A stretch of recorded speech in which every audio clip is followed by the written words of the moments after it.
Hey everybody, I see the hot potato done wrong by a lot of people, and I just want to clear the air today and show you 3 tips that might make that hot potato of yours a way better exercise, way safer, and way easier on the elbow.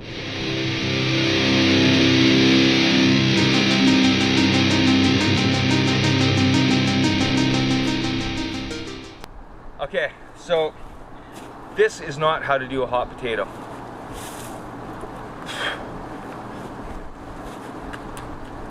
Okay, now it's not bad, right? I'm still getting some exercise. I have to stabilize with my abs, but what I want you to think about instead, it doesn't matter if that kettlebell leaves your hands. I want you to think about 2 things.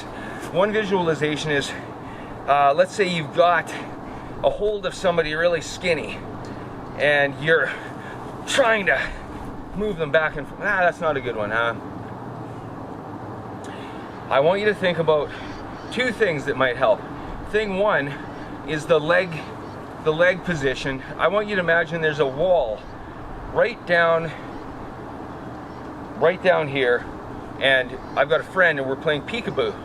And so I'm coming back, peekaboo, I'm coming back and forth. Or maybe I'm boxing and some guy's like throwing punches at my head and I want to duck and weave. Think about that when you have the kettlebell in your hand. The other thing I want you to think about is it doesn't matter if that kettlebell leaves your hand. It's more important to have upper body tension and think about pulling that kettlebell back and forth as you're ducking and weaving back and forth. So it's not I'm making it sound more complicated than it is, but this needs to be said. So you clean your kettlebell. All right. Okay, let's start with the incorrect way. Now, I'm literally passing the thing back and forth like a hot potato, but my legs are straight, my hips aren't moving a lot. I'm getting a little bit of an isometric contraction of the abdominals, but I'm torquing on my elbows and I'm not getting the full benefit out of this exercise. Now let's see what it looks like the correct way. Here it comes. Now I'm really using my legs and counterbalancing with my hips and really being intentional with lateral movement in my shoulders, and as a result my core, my obliques, everything is firing really hard, and so I'm getting a real full body exercise out of it when I do it this way.